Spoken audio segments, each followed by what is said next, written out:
Okay, pwede na. Okay, Okay, pwede na. okay, sige, pwede na ako. Okay, ulitin ko lang ano. Ang unang talatang ibinigay ko ay Hebreo 10:5 hanggang 7. Ang sabi roon, kaya pagpasok niya sa sanglibutan ay sinasabi, hain at handog ay hindi Ah, naibig. Ngunit isang katawan ang sa akin ay inihanda mo. Punta na ako sa 7, nang magkagaya'y sinabi ko, narito, ako'y naparito sa balumbon ng aklat ay nasusulat tungkol sa akin. Ngayon, gaya ng sabi ko kanina, gusto kong imbitahan ng inyong matamang assessment dito sa paliwanag na ito sa verse 7. Sabi dito, si Kristo kasi ang tinutukoy dito yung pumasok ako sa sanlibutan, isang katawan ang inihanda mo sa akin. Ngayon, sabi rito sa 7, pumarito ang wika ako sa balumbon ng aklat. No? So, pumarito ako sa balumbon ng aklat. Alin ang pinagparituhan ni Kristo? Yung balumbon. Anong klaseng balumbon yon? Balumbon ng aklat. No? Para makuha ninyo yung logic ng gusto kong sabihin, marami kasing balumbon. Merong balumbon ng buhok. Merong balumbon din naman ng mga tela. May iba't ibang klase ng balumbon. Si Kristo pumarito sa balumbon. Anong klaseng balumbon? Balumbon ng aklat. No? Ngayon, sa pagparito niya doon sa balumbon ng aklat, ang nahandoon naman sa balumbon, mga bagay na nasusulat ang wika tungkol sa akin. No? So, kung kukunin natin yung sinasabing lohika ng sinasabi kong talata sa Biblia, si Kristo eka, ako eka na parito sa balumbon ng aklat. Alin ang pinagparoon niya yung balumbon? Anong klaseng balumbon? Yung balumbon ng aklat, doon siya na parito. Logically speaking, ano siya? Isa yung aklat. Kasi ang pinagparoon na niya yung balumbon Anong klaseng balumbon? Balumbon ng aklat. Siya yung nahandoon sa balumbon. Siya yung binabalumbunan. Anin ba yung binabalumbunan ayon sa talata? Aklat. Kaya siya, nagpapahiwatig, ipinahihiwatig ng talata, isang aklat siya. No? Ngayon, ano yung mga katunayan sa Biblia na pwedeng masabi natin at patunayan natin na si Kristo isang aklat? Sabi kasi sa uno-uno ng Juan, nang pasimula siya ang berbo at ang berbo ay sumasa Diyos at ang berbo ay Diyos. No? At nagkatawang tao ang berbo. Alam naman natin yung berbo, yun nga yung salita. Yun yung, siya yung salita ng Diyos. No? Pagbaba niya sa sanglibutan, pumasok siya dun sa balumbon. Pagpasok niya sa balumbon, ikinonsider siya, kumbaga sa isang mababaw na paliwanag, na i-compile siya as a book.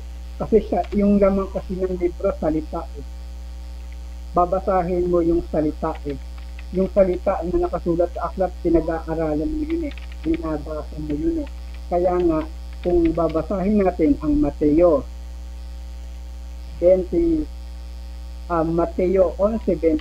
hanggang 30, magsiparito kayo sa akin kayong nabibigat ng lubha at mag-aral kayo sa akin. Bibigyan ko ang wika kayo ng kapahingahan ng inyong mga kaluluwa. So, yung mga iniimbitahan ni Kristo na nabibigit ang lubha, paparito sa Kanya at mag-aaral sa Kanya. So, paano paraan mag-aaral? Kasi kung magitan ng mga aral na iniaaral niya, saan ba nakikita yung mga iniaaral niya? Isinusulat yan sa isang aklat Ang isang bagay na pinag-aaralan, isinusulat sa isang aklat. Kaya, kung mag-aaral ka kay Kristo, it it can be a logical consideration to say na si Kristo ay isang aklat kasi nag-aaral ka sa Kanya. No?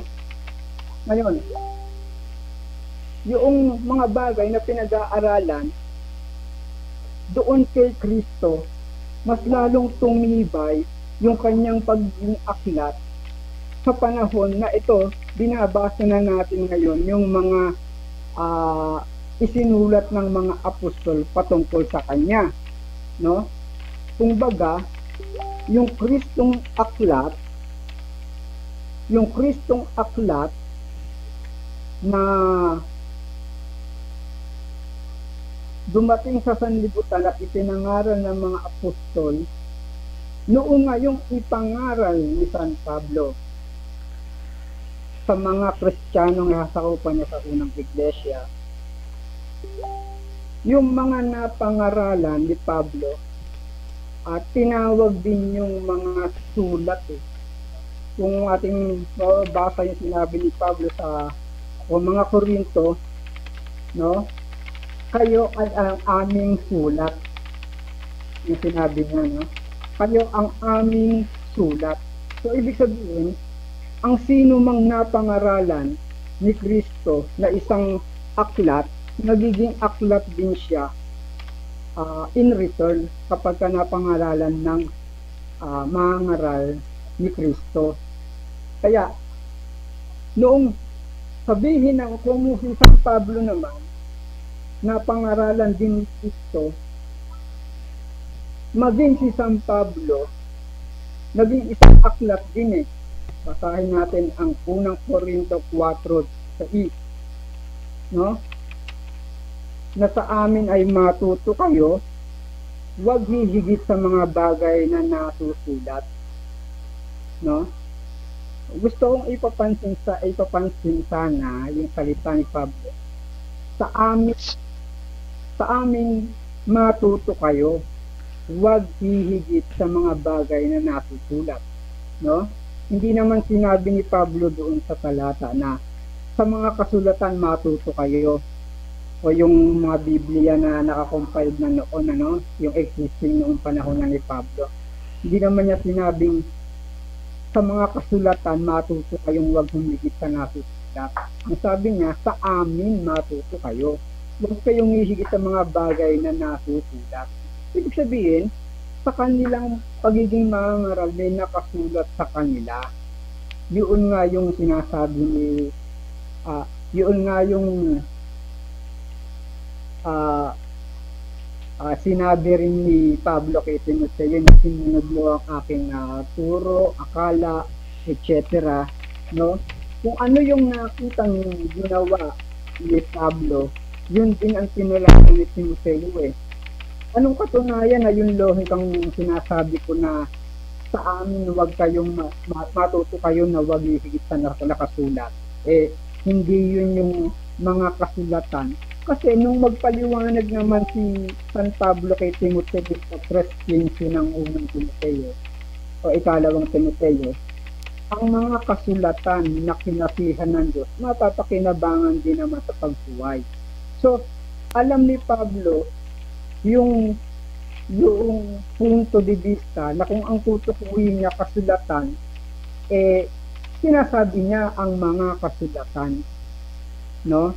Pero doon sa punto ng sabihin niya, hindi niya naman sinabing ang mga kasulatan sa 4:6 ng unang Korinto. Ang sabi niya roon, matuto kayo sa amin, huwag kayong hihigit sa mga bagay na nasusulat. Kasi may nakasulat sa mangaral. Saan galing yung nakasulat sa isang mangaral na isinubo ni Kristo? Galing kay Kristo, kasi si Kristo ang nagturo sa kanila. Kaya, yung pagiging sulat ng mga unang Kristiyano considered isang kasulatan, isang aklat, gayon din ang mangaral. Saan nila na-accumulate yun? Kasi yung nagturo na primary si Kristo, isa kasing kasulatan yun, base doon sa 5:7 ng Hebreo. Ngayon, yun ngayon yung sinasabi sa Biblia sa Isaiah na inyong saliksikin sa aklat ng Panginoon at inyong basahin. No? Ang totoo, maraming nababasa kay Kristo, maraming nakita, nabasa ang mga apostol kay Kristo, hindi nasulat sa literal na Biblia. Yun. Kaya, kung... Time. Opo, salamat. So, proceed tayo para sa 10 minutes question. Samuel, 10 minutes question. Okay, maraming salamat. Ito ang tanong ko.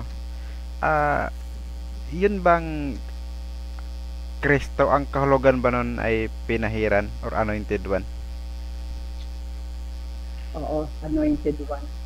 Okay. Sa panahon na sinulat ni Isaiah itong Isaiah 34:16, may aklat na raw ba o wala pa? Ano yan eh, si Isaiah kasi propete, so prophetic. Okay, ang tanong ko, sa panahon na sinulat niya itong Isaiah 34:16, yung mismong time na yan, na pagsusulat niya, may aklat na ba o wala pa? May mga aklat ng existing. Okay, meron, yun bang sinasabi niyang aklat ng Panginoon, nandyan na ba yan sa panahon na yan mismong sinusulat niya yan or wala pa? Oo, meron na. Meron na, okay. Sa panahon na yan na sinusulat niya yan, may napahira na ba o wala pa? Yung Kristo wala pa. Wala pang napahiran. Oo. Ibig mong sabihin, wala pang Kristo sa panahon na yan. Oo, yung nagkataong tao wala pa. Pero meron ng aklat sa panahon na yan. Aklat ng Panginoon, meron na. Oo, meron na. Salamat. Kita na agad, no? Sa Hebreo GCT, ano ba ang sinabi? Ganito ito. Ako'y pumaritong aklat or ako'y pumarito na may nasusulat tungkol sa akin. Sinabi mo niya dito na siya'y aklat o hindi niya hindi? Pinaliwanag ko kanina dyan, yung logika ng pagiging aklat ni Kristo. Ang tanong ko sa'yo, sinabi mo niya dito na siya'y aklat o hindi? Letra por letra, kasi kung diwa, oo ang sagot ko. Sa diwa, oo. Okay. Oo. Ang sabi dito, sabi niya, ako'y pumarito sa balumbon ng aklat. Okay, ano itong balumbon? Yan yung katawang laman. Katawang laman ni Kristo yan. Paki-confirm lang, katawang laman ni Kristo. Oo, yung ipinakanang kay Maria. Okay, ang sabi dito, sa balumbon ng aklat ay nasulat tungkol sa akin. So, ano yung nasusulat sa katawan ni Kristo na patungkol sa kanya? Bigay kayong halimbawa. Hindi. Yung clarify ko lang, no, yung balumbon, yun yung takip eh. Yung balumbon takip yun eh. Ang talagang aklat yung tinatakpan. Si Kristo yung tinatakpan ng katawan. Takip, cover, or page? Pero kung nadikit na yung balumbon dun sa ano, na i-consider na rin aklat yung katawan kasi nadikit na rin sa talagang aklat. Pwede na rin i-consider na aklat yung katawan kasi nadikit na rin sa talagang aklat. Okay, yung balumbon, page yan, no? Hindi yan cover. Page Cover yan. to cover. Cover, Page. front to back. Cover. Okay. Nakapaloob nga doon yung mga pages nga. Tama? Oo. Okay, sabi niya, sa balumbon na yan, dyan nakasulat ang patungkol sa kanya. 'Di ba? Oo. Tanong, nabasa ba yan ng mga tao nung una, yung mga nakasulat sa balumbon na yan? Nung magkatawang tao siya, nabasa yun ng mga apostol. Okay, meron ka bang sitas na ibibigay sa akin na nagpapatunay sa sinasabi mo na nabasa ng mga apostol, no? Sabi mo katawan niya. Meron ka bang sitas na gano'n na nabasa ng mga apostol yung katawan ni Kristo? Letra por letra ba? Kahit diwa. Juan, yung pinakakauli-ulihan ng Juan. Juan, Yung sinasabi roon na maraming bagay na ginawa si Kristo na hindi na nasulat sa aklat na ito. Na kung susulatin, inaakala ko na maging sa sanlibutan, hindi nakakasya yung aklat na susulatin. Therefore, may mga nakita ang mga apostol kay Kristo, hindi nga nasulat sa Biblia pero nakita nila yun. okay. Ang tanong ko, itong aklat na tinutukoy ni Juan dito, si Kristo ba to or ibang aklat ito? Iba. Si Kristo na nga yun eh. Siya nga yung sinasabing maraming ginawa si Kristo na Ito tanong ko ha. Sabi dito ha, gumawa rin nga si Jesus ng iba't ibang maraming tanda sa harap ng kanyang mga alagad na hindi na nga susulat sa aklat na ito. Ang tanong ko, yan bang aklat na ito na yan, si Kristo ba yan o hindi? yung isinulat nila, rewritten yun. 5 minutes. Hindi, ang tanong ko mismo, yung aklat mismo, yan bang aklat na ito na binabanggit, si Kristo ba yan o hindi? Rewritten yun ng aklat. Ang aklat, yung mismo So, nakita nila. ibig mong sabihin, hindi yan si Kristo. Hindi, yung rewritten nila yon noong part ng ibang gospel ni John. Parang ganito, ikaw yung aklat, Okay. isinulat mo palang buhay mo, rewritten. Okay. rewritten So, yung- itong aklat na ito, sinasang-ayunan mo na hindi ito si Kristo. Kumbaga, replika. Yung sinasabi ni Juan na maraming bagay na isusulat pa na hindi kasya. Hindi si Kristo, yung kumbaga, yun yung mga rewritten sana na gustong isulat ni Juan. Hazel, ang nililinaw ko sa iyo, Hazel, yung close na sabing aklat na ito. So, ano ba yung aklat na ito? Yung mismong aklat na ito na tinutukoy ni Juan, anong aklat ba yan? Si Kristo yan o hindi yan si Kristo? Yung mismong aklat ha? Yung mismong aklat. Basahin natin ang Juan muna para may guide tayo. Yung pinakakahuli-huli ng Juan ang binigay ko, di ba? 20:30. Gumawa rin nga si Jesus ng iba't ibang maraming tanda sa harap ng kanyang mga alagad na hindi na nga susulat sa aklat na ito. Ngunit mga ito ay nangasulat upang kayo magsisampalataya sa Jesus ay nga sabi, di ba? So, ang tinatanong ko nga, yun ang aklat na ito. Hindi na susulat sa aklat na ito o hindi si Kristo yan. Ay, hindi si Kristo yan. Okay, salamat. Okay, salamat kinonfirm si Kristo yan. Tanong ko, yan bang aklat na ito na sinulat ni Juan? Yan ba ay aklat ng Panginoon o hindi yan aklat ng Panginoon? Yung sinulat niyang patungkol kay Kristo, rewritten nga 3 yung minutes. Ang tanong ko, yung mismong aklat na ito nang sabi mo hindi yan si Kristo. Yung nasa 20:30 mismo ng Juan, yan bang aklat na ito na sinasabi ni Juan? Yan ba ay tinuturing din na aklat ng Panginoon o hindi yan aklat ng Panginoon? Ang aklat ng Panginoon si Kristo. Ngayon, itong isinulat ni Juan, ito, kumbaga excerpt ng aklat ni Kristo. Bakit? Kasi Excerpt. ang aklat Okay, ng salamat. Panginoon, Okay. ang aklat ng Panginoon, si Kristo, siya yung buo eh. Itong kay Juan, di naman kumpleto ito eh. Ang aklat ng Panginoon, kumpleto sa 34 dito.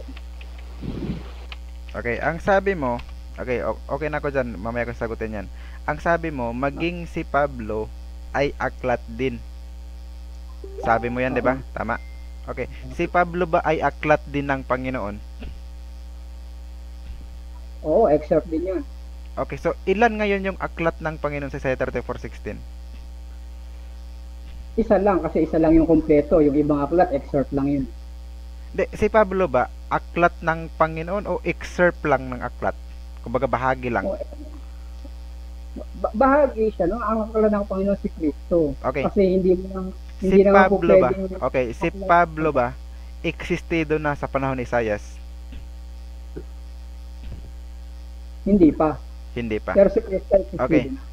Sa ikalawang 3:3, ikalawang Korinto 3:3, sabi mo na yung mga alagad ay aklat din. Na kayo'y aming sulat.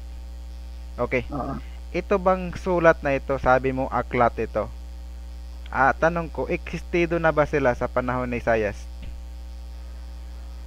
Hindi pa rin, pero yung Kristo Hindi pa rin, existido. okay. Yung Kristo existido? Oo, yung karunungan ng Diyos. 1 minute. Meron na bang pinahiran sa panahon ni Isaias? Yung karunungan ng Diyos, yun nga yung salita. Ang tanong ko, meron na bang pinahiran sa panahon ni Isaias? Yung pinahiran, Meron na ba? Naganap na ba yung pagpahid o hindi pa?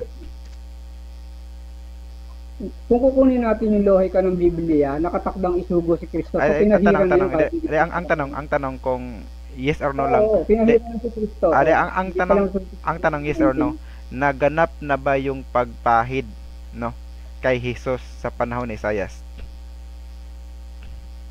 Yung pagiging anointing niya, yung pagkakasugo, ano na yon, magaganap na yon. Yung katuparan Sa na hindi pa makatuwid, naganap sa makatuwid, panahon hindi ni pa yun Isaias. naganap. Hindi pa yun naganap. Ha? Yung pagpahid, no, kay Alelen? Jesus. Yung pagpahid kay Jesus, hindi pa yun naganap Hindi. sa panahon ni Isaias. Yung pagpahid pwedeng naganap na yon. Yung Time. paganapan ng pahid, Time. Time hindi na. pa Time. naganap yun sa panahon ni Isaias. Time. So, proceed tayo para sa negative side. 10 minutes, Samuel. Okay, maraming salamat sa ating moderator, no.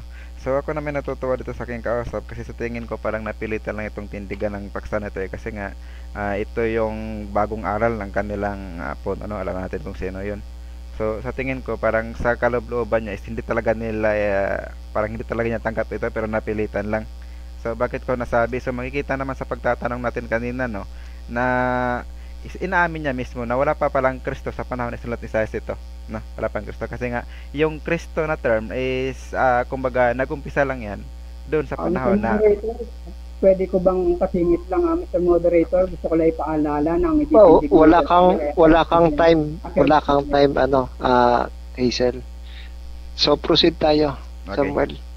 Kasi yung term po Hindi. Magiging wala tayo sa rules kasi igan kaya ako sumingit, ano. Ang ititindi kasi affirmative, hindi negative rebuttal. oo, sabi titindig ako. Pakinggan mo lang. Wala mo ng rebuttal. Pakinggan mo lang. Oo. Okay, so ito na. Sige, pagbibigyan natin yung kausap natin kasi kawawa naman. Yun talaga kasi ng rules, di ba? Yun ang sinang-ayon. Na. Sige. Okay. So, basahin mo na natin yung bono. Alamin natin kung existido na ba, nandyan na ba, nababasa na ba nila, no? Para malaman natin, no, kung para ka bang sakto ba sa yung paliwanag, no. Eto, basahin natin yung sitas. Isaiah 34:16. Inyong saliksikin sa aklat ng Panginoon at inyong basahin. Kahit isa sa mga ito ay hindi magkukulang. Walang mangangailangan ng kanyang kasama sapagkat iniutos ng aking bibig at pinisan sila ng kanyang espiritu. So, maliwanag po ang sabi, no? Saliksikin. So, sa salitang saliksikin, ipinasasaliksik, no? Ipinasasaliksik. Existido na ba? Siyempre, existido na. Kasi ipinasasaliksik, eh. Paano po mo naman ipasaliksik dyan sa aklat na yan kung wala pa palang aklat na ganyan? Diba? Illogical naman na sabihin na saliksikin mo sa aklat na yan kung wala palang aklat na ganyan dyan. So, maliwanag na nandyan na sa panahon pa lamang ni Isaias. Kaya nga sabi, at inyong basahin. Kahit pala sila nung panahon nung una, yung mga tao nung una, pwede na nilang basahin yung aklat ng Panginoon na yan. Diba? Malayo pa yan doon sa panahon na mayroong pinahiran. Wala pang pinahiran na Jesus sa panahon na yan. Pero, ang katotohanan ng nakasulat dyan ay pwede na yang mabasa ng mga tao pa noong una. Kasi nga ang sabi, inyong basahin. So talagang may kausap, may inutusan. Saliksikin ninyo sa aklat na yan, tapos basahin ninyo. O anong sabi? Walang magkukulang dyan, di ba? Kasi magkulang o walang mga ilangan ng kanyang kasama. So ibig sabihin, kumpleto nga, di ba? Sapagkat inutos ng aking bibig at pinisan sila ng kanyang espiritu. Itong yun ang magandang punto na hindi naaarok ng ating kausap. Ang sabi kasi dito, ito palang aklat ng Panginoon ito na ipinapabasa, ipinapasaliksik. Ito pala ay pinisan ng kanyang espiritu. So, pinisan ng espiritu. Ang ibig sabihin ng pinisan, kumbaga, yung espiritu ang bumuo. Yung espiritu ang nag-compile sa kanya. 'Di ba? So, nangangahulugan lamang na mas unang nag-exist yung Espiritu Santo, no? Kaysa dito sa aklat na ito. Kasi ang aklat na ito ay nabuo lamang dahil pinisan sila, no? Yung term, yung word na sila dyan, tumutukoy sa balumbon. Kumbaga yung sa pages. Yan tumutukoy yan. Pinisan sila ng kanyang espiritu. So yung mga salitang nakasulat sa mga pages, pinisan nyo ng espiritu, kaya nagiging aklat ng Panginoon. Kaya mas nauna ang Espiritu Santo kaysa sa aklat ng Panginoon na binabanggit dito. 'di ba? Ngayon, ano ang patunay? No, kailan lang ba nasulat ng aklat ng Panginoon? Meron bang utos na sa kanila na magsulat? Ito, basahin natin. Sa Isaiah mismo natin basahin para maniwala itong kausap natin. Sa Isaiah 30, versikulo 8, ganito natin mabasa. Ngayon yumaon ka, isulat mo sa harap nila sa isang tapyas na bato, at ititik mo sa isang aklat upang manatili sa panahong darating na walang hanggan. Maliwanag po yan. Isa po palang utos. Ito ha. Ito. Pansinin nyo mabuti. Ang binasa ko na sitas ay Isaiah 38. Diba? 38. So wala pa tayo sa 34. Verse 30 pa lang tayo. Mas nauna ito. Ano ang sabi? Ititik mo sa isang aklat, ay talaga palang nag-uutos ang Diyos na ititik sa isang aklat. Meron palang inutusan ng Diyos na magsulat. Ang sabi, isulat sa aklat. Anong aklat yan? Abay, siyempre, yung kasulatan, yung mga sinusulatan nila noon. Yun nga, kung tawagin natin Biblia. Kasi yung Biblia na word kasi, yan ay, kumbaga, compose yan ng mga aklat. Diba? Compose yan ng mga aklat. Ibig sabihin, books yan. Books or scrolls, yan yung tinatawag na Biblia. No? Kaya, kahit hindi pa nila ginamit yung mismong term na Biblia sa panahon na yan, pero yung diwa nun na yung books kasi yung Biblia kasi modern na yan modern. So sa mismong panahon nila hindi pa nila ginagamit, pero yung ideya niya na mga aklat nandoon na rin. Kasi sa panahon ni Noe, ni Moses, pinasulat din siya ng aklat, 'di ba? Ito sa panahon ni David, may pinasulat din na aklat. 'Di ba? Kasulat 'yon sa Psalms 100:18. Tapos sa panahon ni Isaiah, pinasulat din sa aklat. Kaya yung mga aklat na 'yon, na sinulat ng mga propeta, magkakaibang propeta 'yun So, 'yun ay pinisan ng kanyang espiritu. Pinisan ng kanyang espiritu. So, ang ibig sabihin, 'yun ay kumbaga kinumpile or sa gabay ng Espiritu Santo, 'yun ay binuo. Kaya ngayon, yun ay tinatawag na aklat ng Panginoon. So, hindi po yan mangyari na si Kristo yan. Kasi unang-una, yung term na Kristo ay nag-exist lamang sa panahon na yung Jesus ay pinahiran na ng langis. 'Di ba? At lalong hindi niya pwedeng sabing ang anak ng Diyos yan. Kasi ang anak ng Diyos, ang sabi sa Colosas 1:15, ganito ang ating mababasa.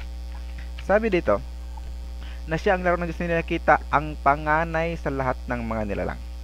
Diba? Si Kristo ang panganay sa lahat ng mga nilalang. Ibig sabihin, mas nauna siya kaysa lahat. Kaya hindi pwede nating sabihin na siya ay pinisan lamang ng Espiritu para mabuo. Hindi ganon. Kasi kukontra na yun sa napakaraming sitas nating mababasa, tulad na lamang sa Proverbs 8:22. Wala pa ang nandoon na siya. 'Di ba? Sa John 1:1 nung pasimula, kasama na siya ng Diyos, 'di ba? So nandoon na siya paumpisa pa. So sa salitang hindi mang magagawa ang lahat ng mga bagay kung wala siya, nangangahulugan lamang na siya talaga ang pinakauna sa lahat ng mga nilalang. Itong aklat nilalang or ginawa din nito ang nagawa nga nito sabi dito, pinisan sila ng kanyang espiritu. So through the guidance of Holy Spirit, kaya nabuo. So yung bang anak ng Diyos, nabuo ba yon? Dahil sa pagpisa ng Espiritu Santo, lalabas mas naunang Holy Spirit kaysa doon sa anak. Kukunto na yun sa maraming sitas. Kaya hindi ho mangyari. Kaya mali ho nasabihin na yan ay si Kristo. Anong patunay? Ito sabi ng ating kausap sa 10:5 ng Hebreo. Ito sabi, kaya pagpasok ng isang libutan na sinasabi natin hindi niya ibig, ngunit isang katawan ang sa akin ay inihanda mo. Sa mga handog na sunugin at mga hayang patungkol sa kasalanan ay hindi ka nalugod nang magkagayoy sinabi ko. Ito ang sabi ng pumasok sa libutan. Anong sabi niya? Narito, ako'y pumarito. Ayan, papunta na daw siya. Tapos merong open open parenthesis. Nang sabi, sa balumbon ng aklat ay nasusulat tungkol sa akin. 'Di ba? Ang sabi, sa balumbon ng aklat ay nasusulat tungkol sa akin. Hindi sinabing ako'y balumbon ng aklat na nasusulatan. 1 Hindi minute. sinabing ganon. Diba? Magkaiba yun eh. Magkaiba yun. So, ang sabi sa balumbon ng aklat ay nasusulat tungkol sa akin. Ano yun? Upang gawin, O Diyos, ang iyong kalooban. So, yun palang nasusulat sa balumbon ng mga aklat, no, na patungkol sa kanya. Yan yung kanyang gagawin. Mga kalooban ng Diyos yan na gagawin niya. Hindi siya mismo yan. Kundi yan talaga ay isang aklat, sinulat ng mga propeta, katulad na lamang ni Propeta Moses nang sabi, ang Diyos ay magtitindig ng isang propetang gaya ko, no? Na doon nilalagay Diyos ang kanyang salita. So yan yung tinutukoy niya na sa balumbon. Dahil nandun nga naman yan sa mga pages, no, ng aklat, no, na nasusulat talaga. So sa panahon pa lang ni Moses, nasusulat na yan. So ang dito maliwanag, no, na hindi si Kristo ang aklat ng Panginoon, kundi yaong mga isinulat ng mga propeta na ginabayan ng Holy Spirit. So sa gabay ng Holy Spirit, kahit magkalayo yung Time. pagbuhat ng mga propeta, nabuo yun. Kaya naging Time. Biblia. Salamat. Okay, so proceed tayo para sa 10 minutes question.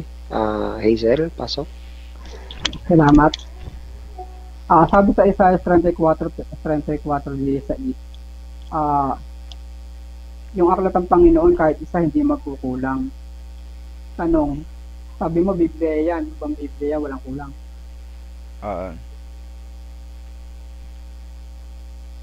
Yung aral ng ikaligtas, walang kulang, kompleto ang Biblia. Kumpleto ang Biblia. Sa aral ng ikaligtas, kompleto yan. Oo. Ngayon, ang tanong ko sa iyo, si Isaiah ba may mga hula? Meron. Oo, salamat. Tinatanggap mo ba na ang isa sa hula ni Isaiah ay yung nasa 9:6 ng Isaiah? Wala yan. Walang pagdududa. Oo, tanong. Saan mababasa yung katuparan ng hula ni Isaiah? Okay, yung katuparan ng hula niya, edi siyempre, nasa Bagong Tipan na mababasa. Teka muna. Sabi mo, ang aklat ng Panginoon ay ang Biblia walang kulang. Kaya, hindi ka pwede lumagpas sa aklat ni Isaiah. So, saan sa aklat ni Isaiah pababa yung katuparan ng hula sa 9:6 ng Isaiah? So, ang sabi ko, no, yung aklat ng Panginoon, hindi magkukulang yun sa aral na sukat mong ikaligtas. Wala kang Sa sinabi panahon, kaninang araw. sinabi ko yan kanina. Tinatanong ko, Sinabi ko yan kanina. talata, So, Isaiah pababa yung katuparan ng hula niya. so kaya nga, yung hula, nandyan na yan eh. Di ba, kompleto na. Yung katuparan, nasa Bagong Tipan. Di ba, hindi kompleto kasi kasama sa Biblia ang Bagong Tipan eh. Saan talata mababasa, Isaiah pababa, yung hula ni Isaiah na tupad, yung katuparan? Saan talata mula Isaiah pababa? Nandun na nga sa Bagong Tipan, yung katuparan. Sabihin, mula Isaiah pababa, kulang ang Biblia mo. Hindi yan kulang, kompleto yan sa aral na ikaliligtas ng mga tao Kasi ngayon. wala yung katuparan eh. Kulang kasi wala yung katuparan. Biblia yung Bagong Tipan na, hindi pa yung Biblia. Yan ang stand ko eh, Biblia. Hindi. Nasa Isaiah ka lang pumunto kanini. Biblia nga ang sabi ko, 'di ba? Ano bang stand ko, 'di ba? Biblia, 'di ba? Ikaw na mismo nagbanggit yan sa opening statement mo. Kailan sinabi na ang aklat ng Panginoon hindi magkukulang? Kailan? Sa panahon nila noon, hindi magkukulang ng mga aral yan na ikaliligtas nila. Kompleto yan. Alin ang tinutukoy na hindi magkukulang? Yung bang aklat ng Panginoon. O agos hanggang doon sa dulo? Abot hanggang sa dulo yan. Kasi aklat ng Panginoon pa rin yan. Ayun, lumagpas sa Isaiah. Aklat ng Biblia nga ang stand ko, 'di ba? Isayas lang ba ang Biblia mo? Ay, yung Biblia mo, Isayas lang ba? Isayas lang ba Biblia mo? Biblia ang stand ko nga, 'di ba? Ngayon lumalagpas. Pakilakasalan yung boses mo, medyo malayo ka sa ano eh. Ngayon lumalagpas ka na sa hula. Hindi ako lumalagpas kasi nasa Biblia pa rin yung binabanggit ko. Ang stand ko nga, ang Biblia yung aklat ng Panginoon. Igan, Mr. Moderator. Sige, proceed. Ano bang tanong? Proceed. Tanong ko, di sa makatuli, ang tanong ko, ang stand mo lumalagpas ka na sa 34:16 ng Isaiah. Okay, ang stand ko nga mula pa kanina, ikaw na mismo nagsabi na Biblia. So, yung bagong tipan, kasama yan ng Biblia. Yan ang stand ko. Tanong ko, noon bang sabihin aklat ng Panginoon, may Biblia na ba noon? Oo, meron nga kasi yung salitang Biblia, ang kahulugan niyan, mga aklat yan. Meron na. So, ngayon, isinasama mo pati yung hindi pa nakasulat. O sa panahon na yun, hindi pinakasulat yung mga katuparan na sinasabi mo. Pero maging kasama pa rin yun kasi kasama yung isinasama mo na ngayon pati yung hindi nakasulat. Aling hindi nakasulat ng binang tinutukoy mo? Bagong tipan. Nakasulat naman din yan, di ba? Yan, kasama yan sa Biblia eh. Nakasulat na ba? Ikaw na rin mismo may sabi na ang tatayuan kong tema ay ang Biblia, ang aklat ng Panginoon. So sa Biblia natin ngayon, kasama yung bagong tipan. Panahon ba ni Isaias, buo na bagong tipan? O sa panahon ni Isaias, hindi pa nasulat ang bagong tipan. Pero meron ang tinatawag na aklat ng Panginoon. Pero meron ng mga aklat. Oo, meron na. Ngayon, yung mga aklat ng Panginoon na sinasabi sa Isaias, panahon ba pababa yun ng Isaias o isasama mo pati hindi pa nakasulat? Isasama pati hindi pa nakasulat. Kasi 5 lahat minutes. ng mga yung mga may gabay talaga ng Espiritu Santo, no. Yan ang sabi, pinisil ng Espiritu Santo. Yung Espiritu Santo ang gagabay, ang magpipisan. So as long as nandyan yung Espiritu Santo kasama sa mga susulat, so magiging kasama yung susulatin niya kapag may Holy Spirit siya. Noong si Juan marinig yung tinig ng kulog, ipinasulat ba ng Diyos? Hindi pinasulat ng kahulugan, pero sinulat yung kulog. Yung kulog isinulat, pero yung kahulugan ang hindi sinulat. Hindi ipinasulat. O yung kahulugan ng kulog. Ngayon, meron bang alam ang mga apostol na wala sa Biblia? Lahat ng alam nila sa Biblia. Meron alam ang mga apostol na wala, hindi nakasulat sa Biblia. Lahat nga ng alam nila nasa Biblia. Meron bang alam ang mga apostol na hindi nakasulat sa Biblia? Lahat nga lang alam nila nasa Biblia. Meron bang alam ang mga apostol na hindi nakasulat sa Biblia? Wala. Meron bang intindihin yan? Lahat nga ng alam nila nakasulat sa Biblia eh. Mr. Moderator. Sagot ka lang sa meron o wala. Meron bang alam ang mga apostol na hindi nakasulat sa Biblia? Magbigay ka ng halimbawa. Kasi kung halimbawa, sasabihin mo na alam mga apostol paano tumae. Inuutusan ako eh. O magbigay ka ng halimbawa. Hindi, Mr. Moderator. Proceed tayo sa tanong. Meron o wala, Sam? Okay, kung ang tanong mo ay yung alam na patungkol sa kaligtasan, wala. Dahil lahat ng alam nila ay nakasulat. Yun, specific yung sagot ko kung may patungkol sa kaligtasan. Yung bang sinabi ng kulog, walang kinalaman sa kaligtasan? Yung sinabi ng kulog, no, nakasulat no yun, no, na may kulog na narinig. Yung kahulugan na yung ang hindi na sinulat. Wala bang kinalaman sa kaligtasan? May kinalaman yun. Salamat. Di, may alam ba ngayon ang mga apostol na patungkol sa kaligtasan na hindi nakasulat sa Biblia? Nakasulat nga, diba? May kulog nga, diba? May alam ba ngayon ang mga apostol na may kinalaman sa kaligtasan na hindi nakasulat sa Biblia? Wala nga sabi. Ay, hindi, kasasagot mo lang kanina eh. Yung alam nung sinabi ng 7 kulog may kinalaman eh.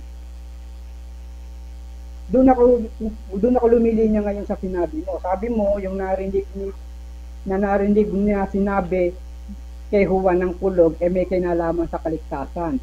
Kaya ang tanong ko sa iyo, meron ba ngayon na narinig si Juan na aral o salita na may kinalaman sa kaligtasan na hindi ngayon nakasulat? 2 minutes. Wala nga sabi. Wala.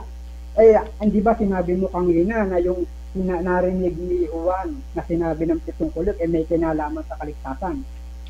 Oo, patulit ka naman. Ano ka ngayon? Dual ano ka ngayon? No? Anong dual? Sinabi ko nga, diba, lahat ng alam nila nasa Biblia. Lilipat ako ng tanong. Mamaya ako i-conclude yan, ano.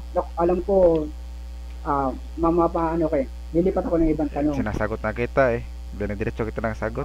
Ikaw lang paulit-ulit dyan. Lilipat ako ng tanong. Mamaya ilahad mo yung sinabi mong alam nilang wala sa Biblia. Biblia ay salita. Ano? Ang nakasulat ba sa Biblia ay salita? Ayo, syempre mga salita yan. Oo. Mga salita. Tanong. Mga salita, hindi salita. Mga salita. Tanong. Si Kristo ba ay salita? Oo, si Kristo ay salita. Pwede bang ma-consider siyang libro? Hindi. Hindi. 1 minute. Bakit hindi? Kasi wala kang mabasa na siya ay sinulatan ng mga apostol. Hindi, paano ba't mo naman susulatan siya? Yun nga mismong dahilan. Yun nga mismong dahilan. Hindi siya may-consider na aklat kasi hindi siya sinusulatan ng mga apostol. Yan mismong dahilan. Kasi susunod yung tanong. Nadulas. Susunod yung tanong. No? Susunod yung tanong. Sige, tanong. Sabi sa Biblia, sabi sa Isaiah, hindi nangangailangan ng kasama. Tanong, yung bang Biblia mo hindi nangangailangan ng kasama? Oo, kapag usaping pangkaligtasan, hindi kailangan kasama yan. Kompleto yan, buo yan. Yung bang Biblia mo hindi nangangailangan ng kasama? Hindi ang kailangan kasama yan. Kapag usaping pangkaligtasan, kompleto sa aral yan. Walang kulang sa aral yan. Oo. Time. Salamat. Time. So, proceed tayo para sa next scenario. 10 minutes rebuttal. Affirmative side. Hazel. Okay, sige, salamat. No? Kanina, nung tinatanong ako ni Samuel, ibinabalik niya ako sa Isaiah. No? Nung kang panahon ni Isaiah, may Kristo na ba? Nung panahon ni Isaiah, buhay na pa si Pablo. Noong bang panahon ni Isaiah, puro ganun eh. Kasi, ang punto di vista niya noong nagtatanong sa akin, hanggang kay Isaiah lang. Pero, tawa ako, nung tatanungin ko, lumag pa siya kay Isaiah, pumunta siya ng Bagong Tipan. No? Kung pupunta ka pala ng Bagong Tipan, di katanggap-tanggap yung paliwanag ko na pwede mo lang isama si Cristo ron, pwede mo lang isama si Pablo ron, pwede mo lang isama ang mga unang Kristiyano ron. Diba? Kasi ang punto di vista niya kanina, ang kay Isaiah lang. Ang totoo, ang puro paliwanag niya nga tumasa pa siya ng 38 ng Isaiah. Ano? Kaya doon lang medyo tagilid si Samuel sa isang to. Ikalawa, no? Kung kukuha ka talaga noong punto de vista na sinasabi ni Samuel sa kanyang pagtatanong sa akin kanina, no? Ikinukumpay niya lang ako hanggang sa 36 ng Isaiah, no? Pinatutunog niya na kung sa Bagong Tipan nangyari yung binabasa ko, hindi kayang aklat ng Panginoon kasi kay Isaiah lang nung ba kang sinabi yung aklat ng Panginoon, buhay na ba ka? Si Kristo kay ba'y naisugo na? Si Kristo ba kay anointed na? Si Kristo ba? No? Ikinukumpay niya ako ron. Ngayon, nung ibalik ko sa kanya yung tanong, nung ba kasi Isaiah humula na ready sa Isaiah, natupad ba yun mula Isaiah sa baba? Wala naman siya naisagot Napilitan siyang pumunta ng Bagong Tipan. Bakit? Kasi kulang ang aklat ng Biblia mula Isaiah pababa. Ngayon, kung yung punto de vista kukunin natin sa punto ng pagtatanong ni Samuel sa akin kanina, na ikinukumpay niya lang ako sa 34 dito sa isa't ayaw niya akong paabantihin doon sa onward, lalabas, napapatunayan na kulang yung aklat niya, na tinitindigan niya na aklat ng Panginoon, na hindi magkukulang. No? Wala naman siyang mababasa na katuparan ng Levi 6 na iniulan ni Isaiah maliban sa Bagong Tipan. Napilitan siya ngayon pumunta ng Bagong Tipan kasi alam niya, lubak siya ron. Ngayon, ito magandang punto. No? Sumesegue siya kanina nung tinatanong ko. No? Nag-iba na siya ng sagot, dinagdagan niya yung sagot niya. Wala naman siya sagot kanina na pag may kinalaman sa kaligtasan. Wala yun kanina, hindi na sinabi yun The record will testify kung ito man may re-record. The record will testify na wala siya sinabi doon na paglitinalaman sa kaligtasan. Ngayon, ang problema ito. Nung tanungin ko siya tungkol kay Juan, nung marinig yung sinabi ng pitong kulog, no? Yung sinabi, hindi naman isinulat pero narinig ni Juan yun eh. Ano logic? Iti kulang ang Biblia mo. Bakit? Kasi merong hindi nakasulat. Alin? Yung hindi pinasulat. Ngayon, hindi nga ito pinasulat, paano naging kulang? Hindi bakit alam ni Juan? Ngayon, meron bang alam ang si Juan na aral ng kaligtasan na hindi nakasulat sa Biblia? Meron. Yung sinabi ng pitong kulog, kumpirmado si Samuel doon. Affirmative siya ron. Na may kinalaman sa kaligtasan yung narinig ni Juan pero hindi pinasulat. Anong punto? Di kulang ang Biblia mo, mas kumpleto si Juan.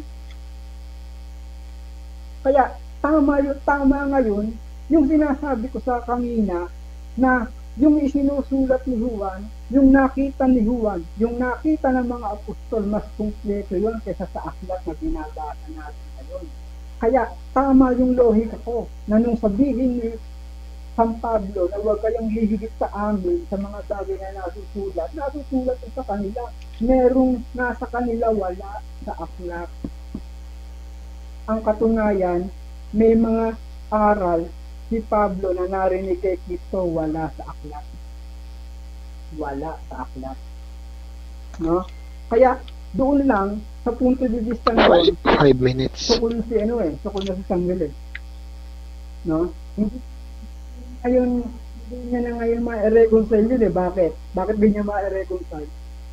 Nag-dual stand na ngayon nag-dual stand siya si Samuel. No? Nag-dual stand siya na yung palang si San Juan, merong alam na aral na may kinalaman sa kaligtasan, tanggap niya. Ngayon, hindi niya naman matanggap ngayon na hindi yung nakasulat sa Biblia kulang ang Biblia. Hindi nga nakasulat ayan kompleto naman. Paano mo sasabihin kompleto ang Biblia kung meron diyang hindi nakasulat pero alam ng mga maral? Paano mo sasabihin kompleto yung Biblia mo kung merong ginawa si Kristo na hindi nakasulat sa aklat mo?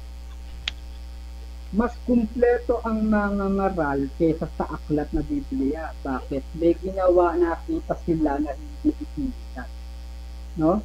Yung mga bagay na nakita nila, isinulat nila. Pero merong mga bagay pa silang hindi nakita na hindi nila isinulat. Pero kumpleto yun sa kanila. Ngayon, medyo ginamit niya sa kauli-ulihan yung gist 7 ng Hebreo. Medyo itinuwis niya yung paliwanag para maliin no? Yung sinasabi niya sa Biblia, ako pumarito sa balunggo na balunggo na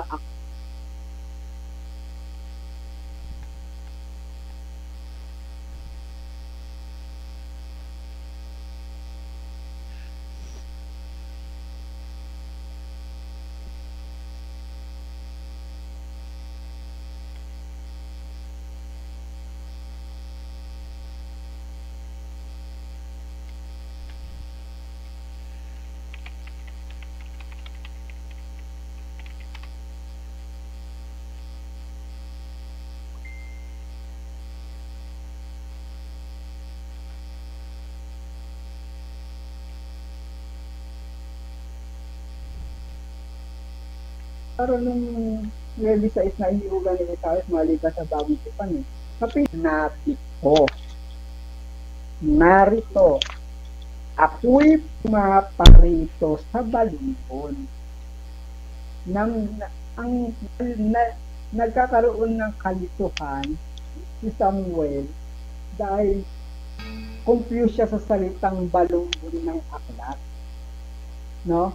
Pero kung titingnan mong maigi, ako'y pumarito sa balumbon. Anong klaseng balumbon? balumbon ng aklat. Hindi naman kasi lahat ng balumbon pang aklat. No? Ang pinuntahan ni Kristo balumbon ng aklat. Kung ang pinuntahan ni Kristo ay balumbon na ang balumbon na yon ay gamit pang aklat, siya yung babalumbonan, ano siya? Di aklat, yun ang lohika nun. Ang katunayan siya yung aklat, sa kanya mo nga mababasa yung mga bagay na nakasulat Ang kinauuwian nga ng lahat ng kautusan, yung anino ng mga bagay na darating lahat yung na kay Kristo. Kasi kumpleto, tamo ha, lahat ng isinulat ng mga propeta, lahat ng isinulat ng mga humula patungkol kay Kristo, ang ending ng siya, no? Hindi kumpleto ang lahat ng aklat na isinulat ng mga propeta. Hindi kumpleto yan kasi ang kakumpletuhan ay na kay Kristo. Kung mapapansin natin yung sinasabi sa Lucas 16:16, ang lahat ng kautusan at mga propeta na napili hanggang kay Juan. Bakit? Kasi yung mga inihula nagkaroon na ng katuparan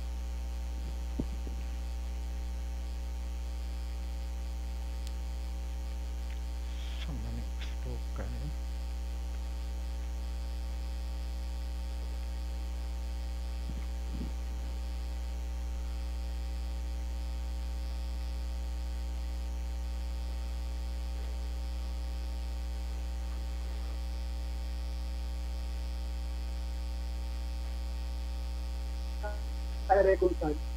Nagdualist na ngayon si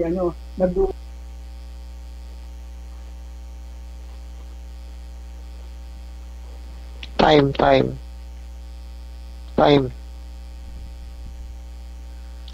10 minutes question, saan pasok?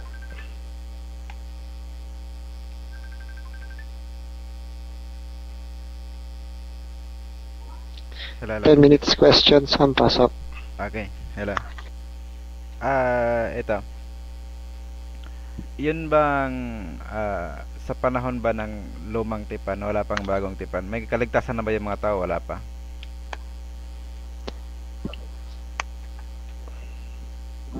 Lahat ng tao sa bawat panahon may kaligtasan. May kaligtasan. Kahalaan Diyos doon. So, yung aral na kanilang natanggap sa panahon ng una, sapat na yun para sa kanilang kaligtasan? Tama ba?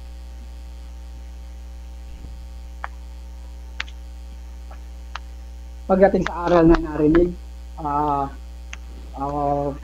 po pwede. Ayon sa panahon nila, kung hanggang doon lang yung aral muna. Okay, so sa panahon ng Isaias, no, wala nang kulang yung aral doon para sa kanilang kaligtasan. Sapat na 'yon. Tama? Ang hula ng ang aklat naman kasi si Isaias pababa, hindi lang naman puro aral ng kaligtasan, may hula din.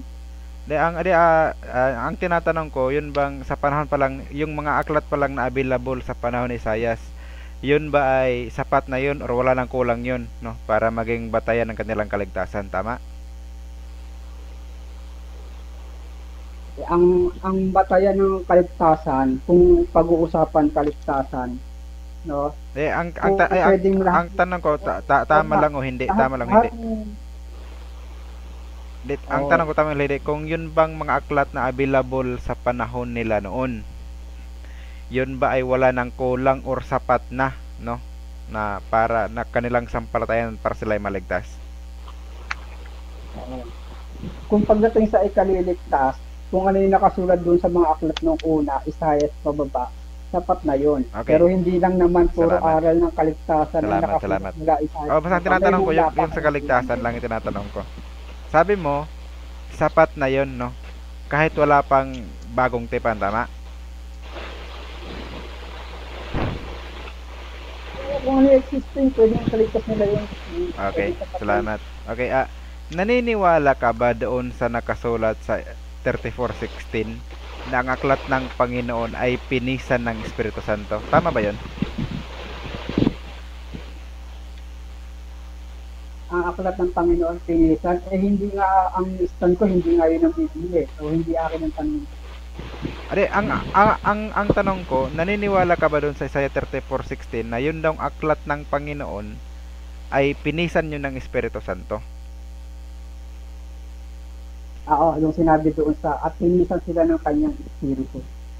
O naniniwala ka ba doon na pinisan ng Espiritu Santo yung aklat ng Panginoon? Oh, so pinisan siya ng kanyang espiritu. Okay, so sa makatuwid, ang nagpisan or ang nagbuo ng aklat ng Panginoon ay ang Espiritu Santo. Ang nagpisan. Yun nga eh, ang nagpisan or nagbuo, 'di ba? Ng aklat ng Panginoon ay ang Espiritu Santo. Huwag mo lagyan ng nagbuo, wala sa talatag. O nagpisan. Nagpisan. Okay, so kapag sinabing nagpisan, ano ba yun sa pagkakaintindi mo? Yung pinagsama. Pinagsama. Okay. Si Kristo ba ay pinisan o pinagsama ng Espiritu Santo? Oo, kasi yung katawan sa kasi. Okay. Saan mo nabasa Santo ang gumagana. na si Kristo Kasi ay yung sinabi. okay, saan mo nabasa? Yung anak ay ng Espiritu Santo. So anong sinabi? Binanggit ba dyan pinisan o hindi? Ang iyong ipapanganak, ayun nga yung pinagpisan yung katawan at saka yung si Kristo. So, kailan nangyari yung pagpisan? Kalawa, Panahon ni Isaias or kalawa, sa panahon ni yung Isaias? pagpisan, natupad doon sa sinasabi ng bumabasa. So, sa panahon ni Isaias, yung 34:16, hindi pa napisan yon. Hindi, prophetic nga yan. Hindi, ang tanong ko nga, sa panahon ni Isaias, hindi pa napisan yon. Oo, wala pa yung katawan lupa. Okay. Nakakahula pa lang kayo. Okay. Diyan sa Isaiah 34:16, ano bang sinabi? Ano ba 'yon? Isaiah 34, pipinasin or ano na, sandali, basahin ko muna yung nalito ako sa term. Pinisan. Okay, sa 34:16, pipinisanin pa lang or pinisan na? Past or future? Yung ginamit diyan. Prophetic yan. Ang tanong ko, past or future? Prophetic yan eh. Kahit sabihin ng present tense kapag yan. future ba? Okay, kapag prophetic ba, past or future? Past or future lang. Past or Present future lang. progressive yun. Present progressive. Pagka prophetic, present progressive, Minutes. pwedeng doon sa sinalita Okay. hanggang doon sa Okay. pwedeng Present progressive. Okay. Sa panahon ba ng Isaiah 34:16, pinipisan na ba ng Espiritu Santo ang Kristo? Alelen? Sa panahon ba ng Isaiah 34:16, no, para masabi mong present progressive? So sa panahon ba na yan ay kasalukuyan ng pinipisan ng Espiritu Santo ang Kristo? Hindi nga, ang katuparan nga noon nga So sa makatuwid, maganda hindi ng ba? isang Okay. katawan sa Okay. every year. Okay. Doon So ang sa katuparan makatuwid, nun sa eh. panahon ng Prophetic nga. Isaiah 34:16, hindi pa kasalukuyang pinipisan. Kundi pipisanin pa lang, tama? Oo, wala pa. So hindi siya present Yung panahon ni progressive. Isaiah, Okay. So hindi siya present progressive kundi future tense, tama? Oo. Yun nga rin yung present progressive, kasama future. Okay. So yun ang pagkakaiba, 'di ba? Sabi mo kasi present progressive. Ngayon kung tatanungin kita, hindi pa pala napisan. So lumalabas lamang future. Okay, tanong. Sa Hebreo 10:5. Yun bang aklat na yun bang katawan ni Kristo na binanggit dito? Hiwa-hiwalay ba 'yon?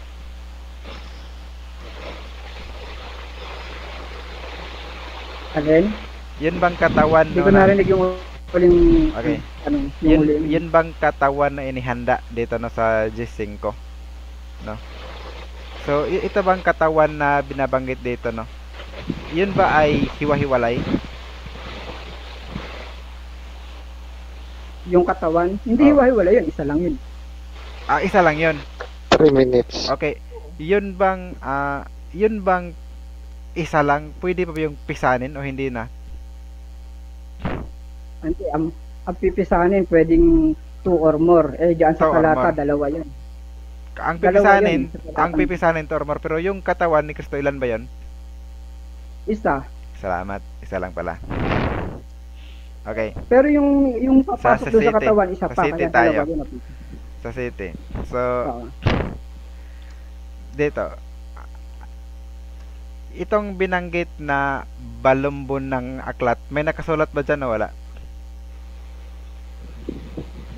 Balumbo ng aklat meron. Ito. Ano ang nakasulat dyan? Tungkol kay Kristo. Kailan nasulat?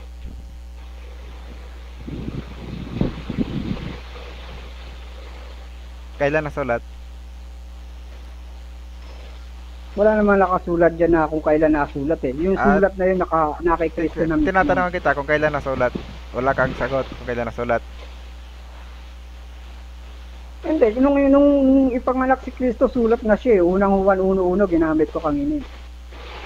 Ang tanong ko sa iyo nga, itong sinabi na balumbon na may nakasulat tungkol sa kanya, kailan nasulat?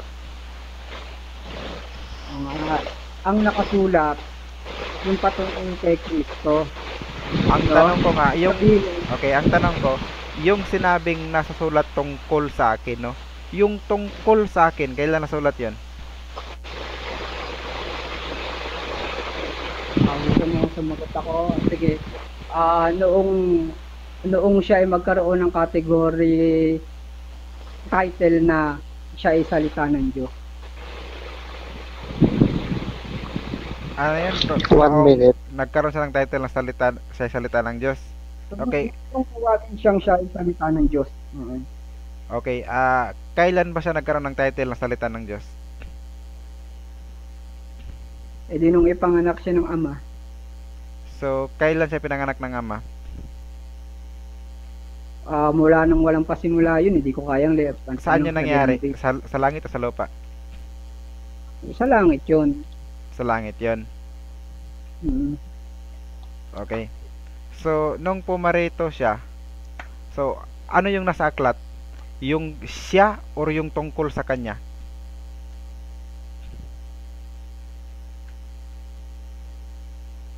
Yung mga bagay na gagawin niya, Ang tanong yun yung mga okay, ang bagay tanong na ko, ano yung nasa aklat?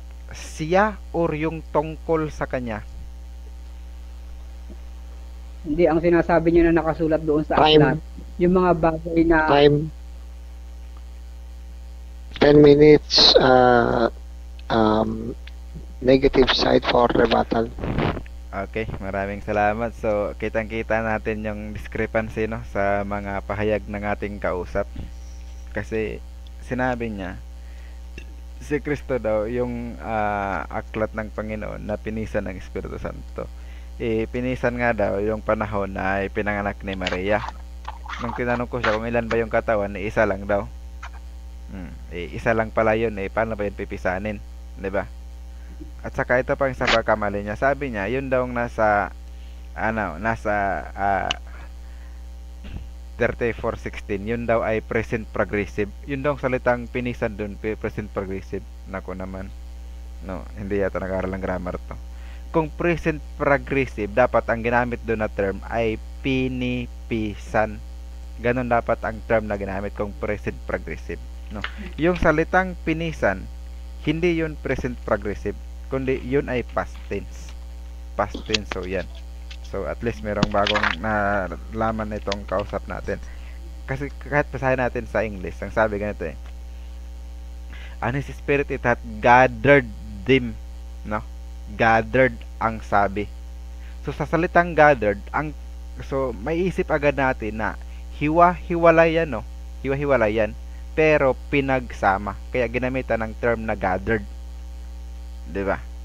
Gathered. So past tense talaga. Hindi magiging present progressive.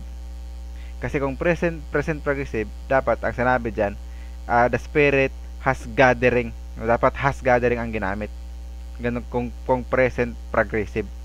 Pero hindi. So yun ang hindi maunawa nating kausap. So sa grammar pa lang, mali na agad siya. At ito pa isang punto. Ang sabi dito, no, seek ye out of the book of the Lord and read, no one of this shall fail. So meron ng mga inuutusan sa panahon na yon na pwede na pala nilang saliksikin yung aklat ng Panginoon na yon. Tanong, 'di ba? Si Kristo ba masasaliksik na ng mga tao sa kapanahonan ni Isaias? No? Yan bang mga taong panahon, 'di ba? Masaliksik na ba nilang Kristo? Siya na mismo may sabi na sa panahon na yan, wala pang Kristo kasi nga yung Kristo yan lang yung pinahiran no ng langis.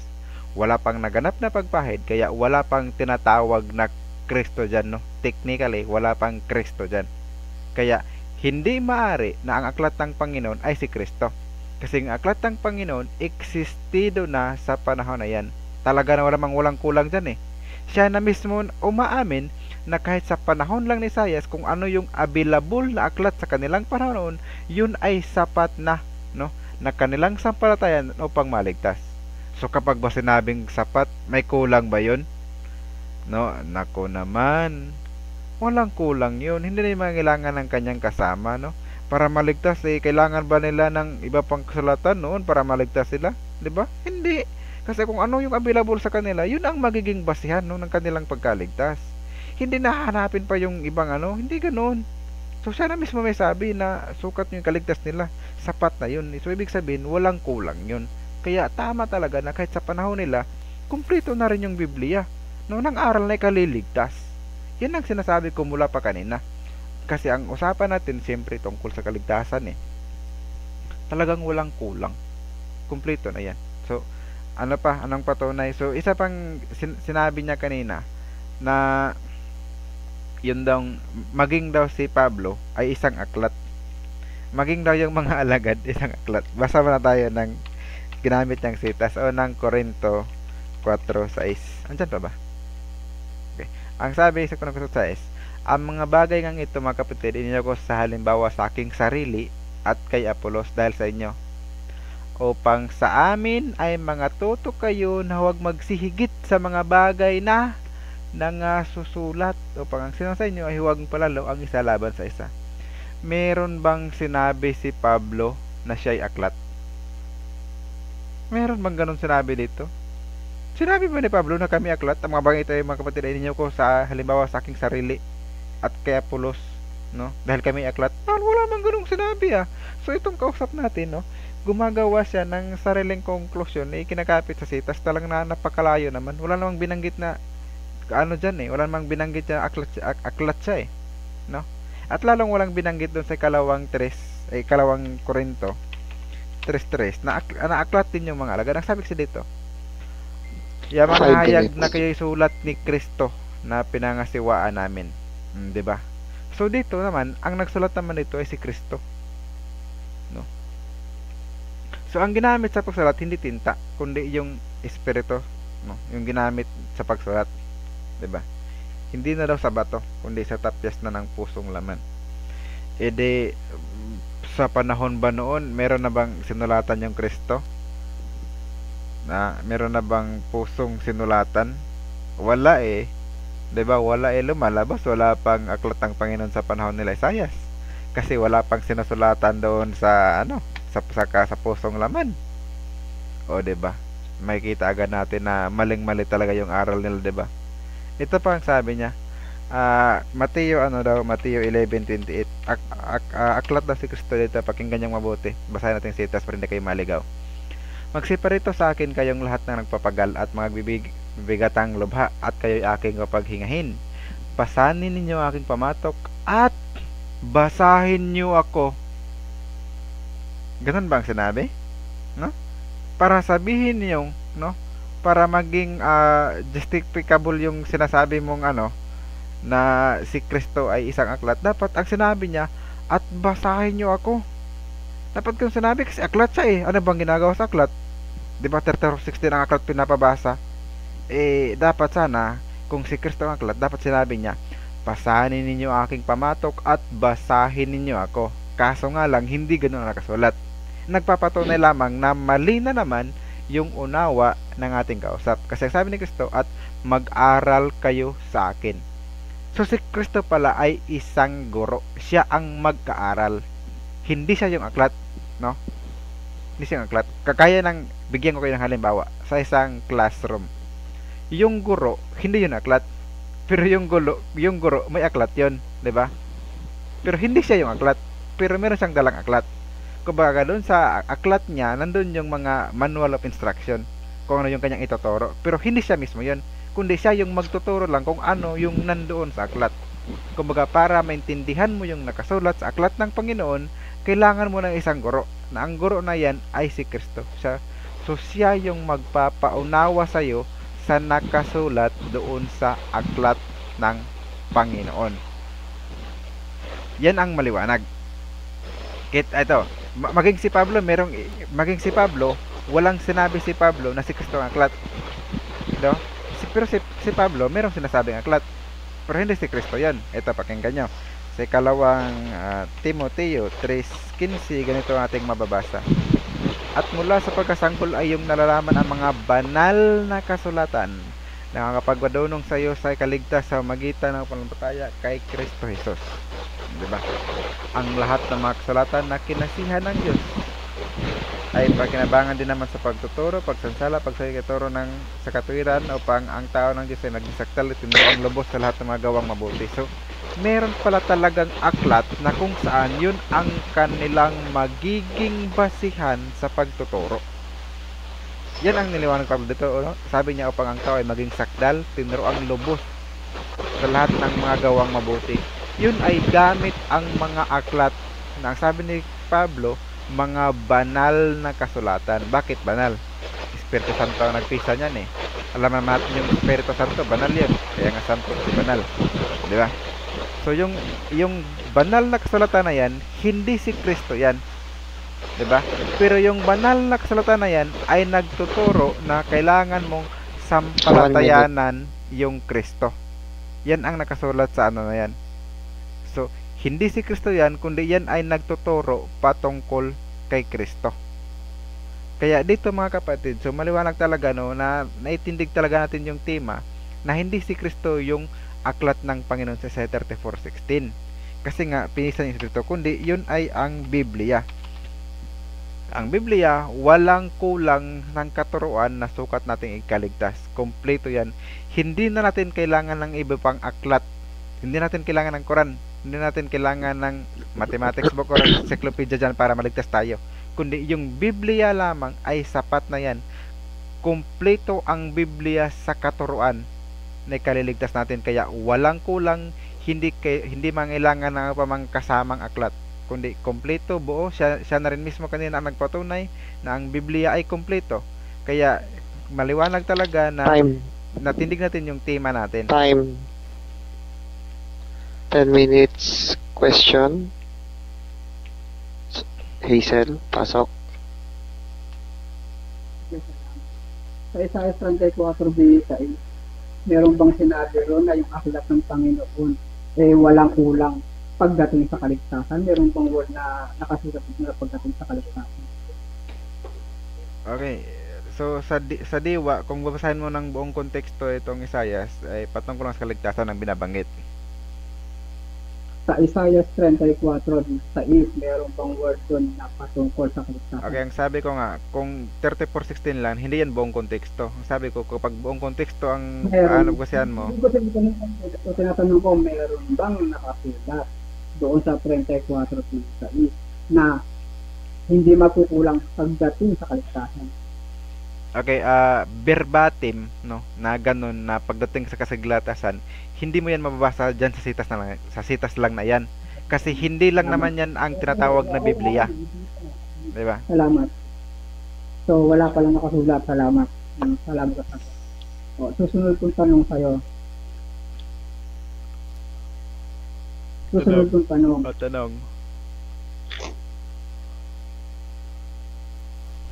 Tanong. Sinabi mo kanina na si Kristo ang wika, sabi niya mag-aral kayo sa akin, hindi niya sinabing basahin niyo ako. Tanong, pagka ba nag-aaral ka, nagbabasa ka? Nagbabasa siyempre. Okay, salamat. Yung aklat ng Panginoon binabasa. Salamat. Sunod yung tanong sa'yo. No? Sabi mo, Eka, binanggit mo yung 4 sa isang Korinto. Sabi mo, hindi naman ikaw sinabi ni Pablo na siya. Tanong ko sa'yo, nung bang sabihin ni Pablo na huwag kayong iibig sa nasusulat, saan niya sinabi? Sa mga kasulatan o sa kanya? Pakiulit yung tanong, medyo naputol ka. Saan sinabi na Nung sabihin ni Pablo, huwag kayong higit sa mga bagay na nasusulat, ano ang tinutukoy niya? Kanyang sarili o yung kasulatan? yung kasulatan? Yung binanggit Kung niya. mabasa ko sa Biblia na ang tinutukoy ni Pablo ron ay ang kanyang sarili, tatanggapin mo, talo ka na. Abay, babasa rin ako na hindi si ano yan. O ipapaliwanag ko yung babasahin mo. 4:6, babasahin natin pareho. Papatunayan mo na hindi na kasulatan yung binabanggit na papatunayan ko na yung person ni Pablo ang sinasabi niya dyan na huwag kayong higit sa nasusulat. Sige, pahig ako.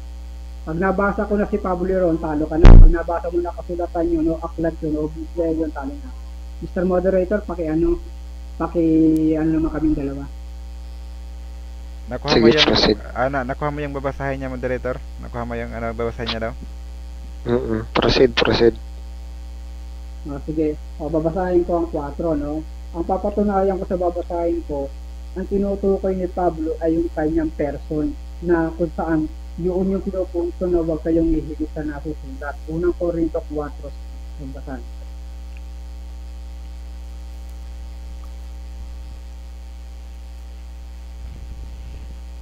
Asa na? Gutom na ko eh. Nawala. Nawala siya? Hinahanap pa siguro. Meron, unang Naghanap pa ng maling salin. Korinto 4 sa iyo. Ang Ang magandang balik. magsasalin pa yata. Ayan na. Ready. Ang mga bagay nga itong mga kapatid ay inayaan niyo ko sa halimbawa sa aking sarili at kay Apollos dahil sa inyo. Upang sa amin matuto kayo na huwag magsihigi sa mga bagay na natin. No? Inian niyo kong halimbawa sa aking sarili at kay Apollos upang sa amin matuto kayo na huwag magsihigit sa mga bagay na nasusulat. No?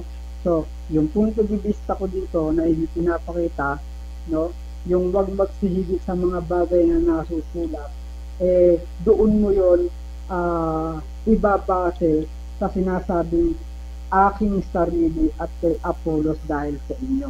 Upang sa amin, hindi sa kasulatan, sa amin, matuto kayo, huwag ihigit ang mga bagay na natutulat. So, yan ang talata ko. Bigyan natin ng pagkakataon sa Igan.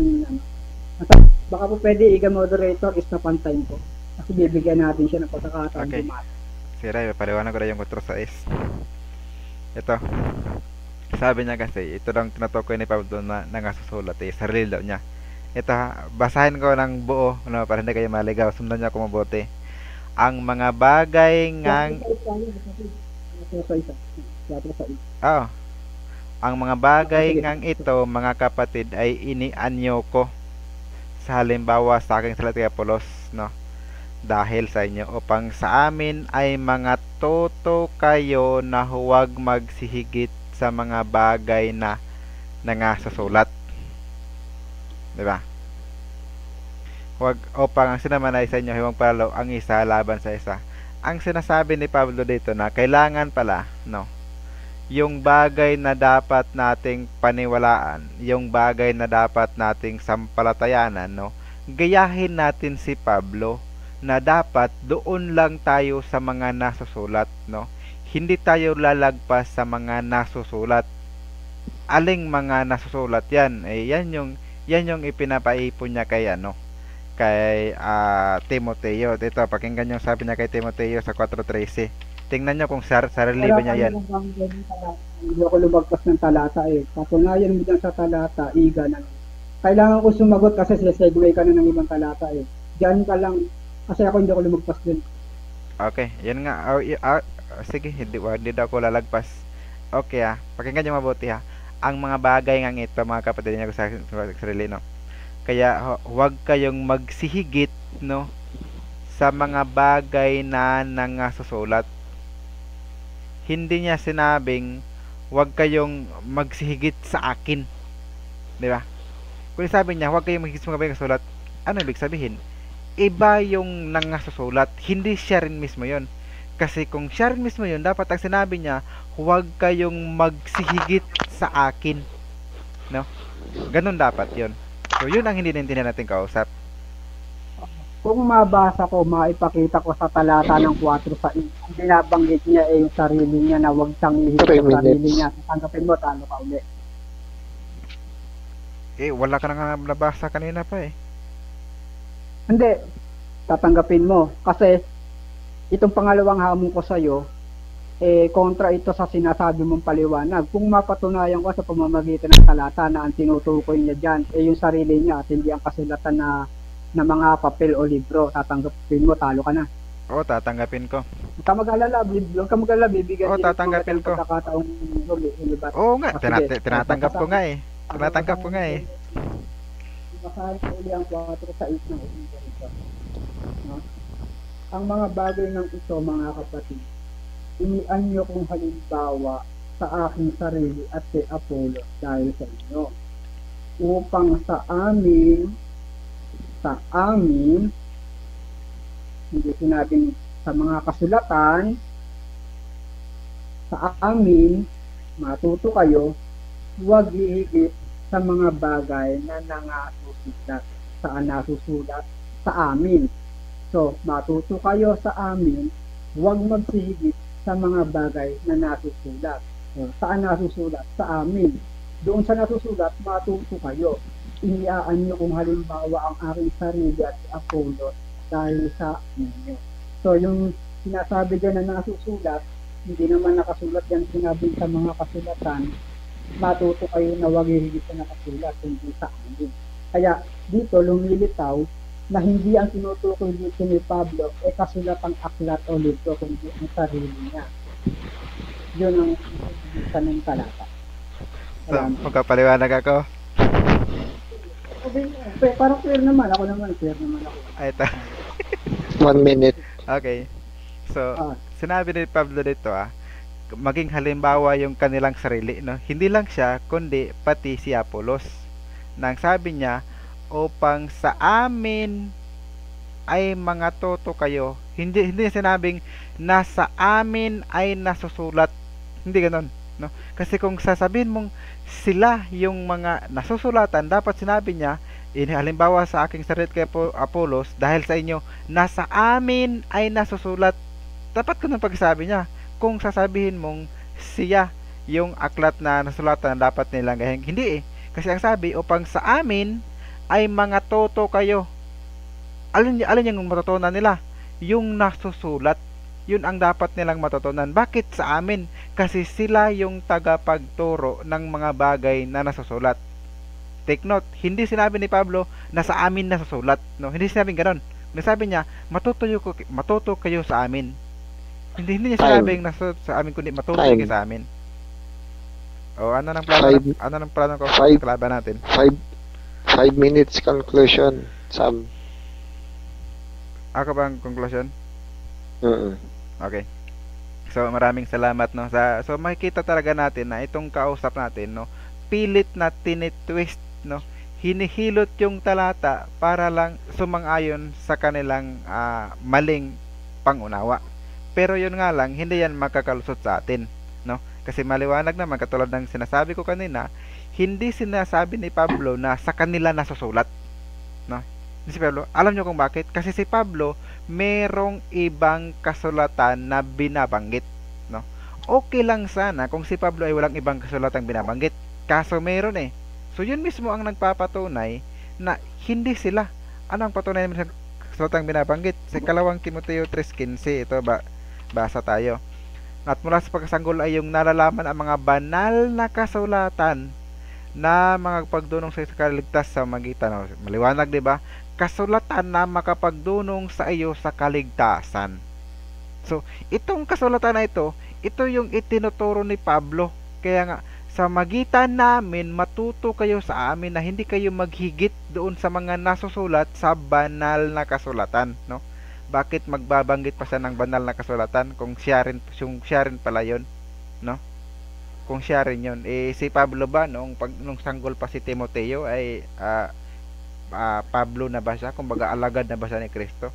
Hindi naman na. Eh, ang sabi, si Timoteo, sanggol pa lang, alam na niya yung mga banal na kasulatan. Tanong, si Pablo ba, sa panahon na sanggol pa si Timoteo, banal na ba si Pablo? Kalaban pa nga siya ng iglesia, diba? Siya nga ay mang-uusig, kaya maliwanag na mali na naman si Hazel. So Hazel, habang may pagkataon pa, pwede ka namang mag-MCGO. Kasi Hazel, no, isipin mo mabuti si Kristo tagapagturo. Siya ang magtuturo, no? Siya ang magtuturo ng mga bagay na dapat mong sampatayan para maligtas. Siya, 'di ba? Kung napansin mo sa Lucas 4:6, siya yung nagbabasa. Ang binabasa niya yung kasulatan, hindi yung sarili niya. So nagpapatunay lamang na ang mga tinuturo ni Kristo yung nakasulat, kaya sabi niya 'di ba sa 4 ng Lucas na sa araw na ito ay nagganap ang kasulatan na ito, 'di ba? O ano ba yung itinuturo ni Kristo? 'Di ba yung nakasulat? Saan yung nakasulat? Eh 'di ba sa aklat ni Isaias? Eh di ano ngayon ang aklat ng Panginoon? Eh di siyempre yung itinuturo ni Kristo, yung aklat ng Panginoon, yung nakasulat sa Isaias, yan yung aklat ng Panginoon. Kasi sinasabi naman talaga ni Isaias Dito 'di ba? Ngayon yumaon ka, isulat mo sa harap nila sa isang tapyas na bato at ititik mo sa isang aklat. Sino baga ang nag-utos dito kay Isaias, no, na magsulat sa isang aklat? Sino ba ang sugo? Kasi kung sino yung nagsugo, sa kanya natin i-credit yung aklat na ito, 'di ba? Alangan ba kanya natin i-credit 'yan? Siyempre sa nagutos, 'di ba? At ititik mo sa isang aklat upang manatili sa panahon dating na walang hanggan. So walang pagdududa na ang nag-utos, no, kay Isaias upang ititik yun sa isang aklat, yung mga salita ng Diyos, ay walang iba kundi ang Diyos or ang Panginoon. Kaya itong kasulatan ni Isaias at ang kasulatan ng iba pang mga propeta ay yan yung tinatawag na aklat ng Panginoon. So hindi si Kristo yan, kundi yan ang aklat ng Panginoon yan ay talagang nababasa sa panahon pa lamang ng lumang tipan. Nababasa na ng mga tao yan, nasa saliksik na nila yan. Pero si Kristo sa panahon iyan, hindi pa nababasa ng mga tao noong una. Alam nyo kung bakit? Kasi nga hindi pa nga existido yung pagiging Kristo, 'di ba? Wala pa silang nakikitang literal na ganun. Kaya paano nila babasahin yun? 'Di ba? Paano mag-utos baga ng Diyos nang wala dyan sa kanila? Eh paano babasahin ng Diyos, hindi namin nakikita? Eh by illogical yung ganun. Kaya alam mo, may pagkakataon ka pa naman So, hindi ko mo leader mo yan ay magiging Nicolaita ka na susundin or papaniwalaan mo lahat ng kanyang sinabi. Huwag ganun. Kasi kalalabasan niya yan, Nicolaita na kayo. Ayaw na Diyos yung ganyan na para kayong sunod-sunuran sa kung ano ang kanyang sinabi. So, buksan nyo lang ang isipan nyo. So, makikita nyo naman talaga yung kumbaga yung logic dito kung nasaan, di ba? Makikita nyo naman, no? Kapag sinabing pinisan ng Espiritu, di ba? So dahil sa Espiritu binuo, si Kristo naman hindi mo nang pwedeng sabihin na yung anak ng Diyos ay binuo ng Holy Spirit yun. Ilalabas mas makapangyarihan yung Holy Spirit kaysa sa anak ng Diyos. Mali yung ganun. Wala na. Last conclusion, 5 minutes, Hazel.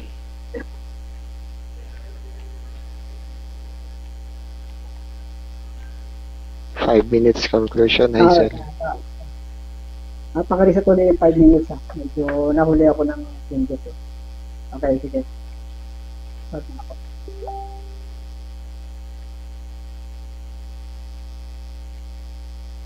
Nung tanungin ko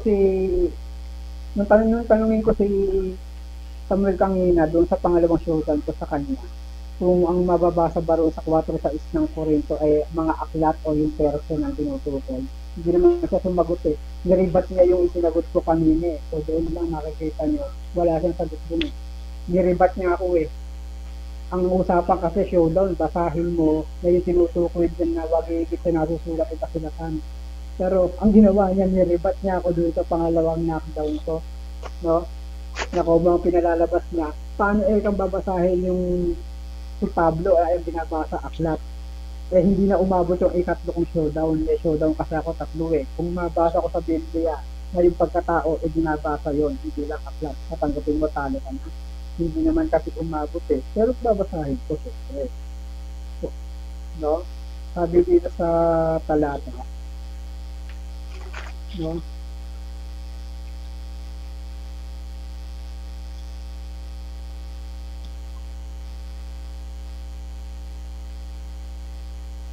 Ikalawang Korinto 3:2, kayo ay aming sulat na nasusulat sa aming mga puso. Nakikilala at nababasa ng mga tao. Ang nababasa ba'y aklat lang o pwedeng mabasa pati person? No? Kung dito sa talatang ito mababasa person, pwede bang mabasa ang person ni Pablo?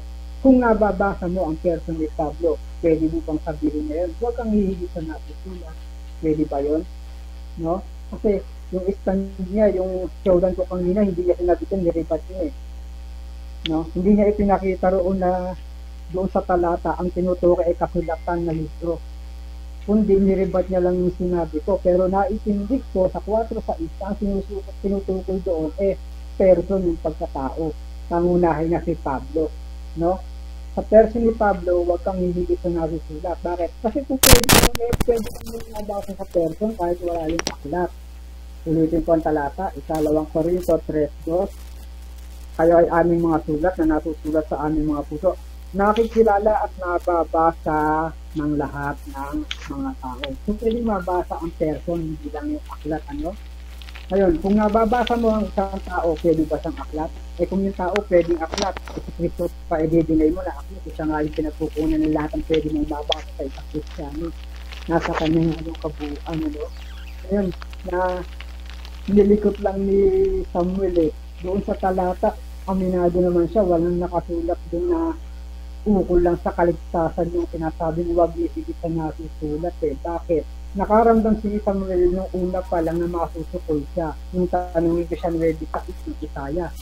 Nakaramdam siya na masusukoy siya, kaya nung humegway siya, sinamahan niya na, dinagdagan niya na yung una yung isang na ukol ay sa kaligtasan. Pero doon sa Biblia, sa Isaya, walang nakasulat doon kahit isa sa mga ito ay hindi magkukulang na concerning kaligtasan, walang ganon. Yung sinasabi sa Biblia, aklat ng Panginoon kahit isa sa mga ito hindi magkukulang. Kung kumpleto man sa aral ng kaligtasan yung Isaya, eh hindi lang naman ang Isaya at ang mga aklat na pababa ng Isaya ay puro aral ng kaligtasan, may hula dyan eh. No? So, doon sa hula, kulang sila. So, hindi mo po pwede sabihin, kumpleto yung aklat na yan. Dahil kulang nga eh.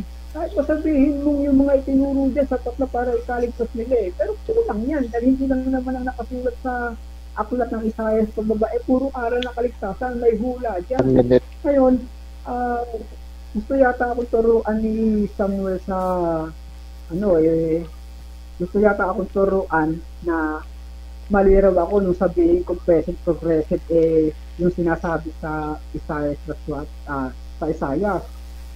Eh, hindi ka pala marunong ng lohika biblical eh. Pag sinabing present progressive, yung prophetic statement, it can be happen from then onward. Yun ang present progressive, pwedeng mangyari yun sa isang linggo, o sumunod na linggo, o sa isang buwan, kasi present progressive eh, it can happen, yung sinabing prophetic word, it can happen onward, hindi backward.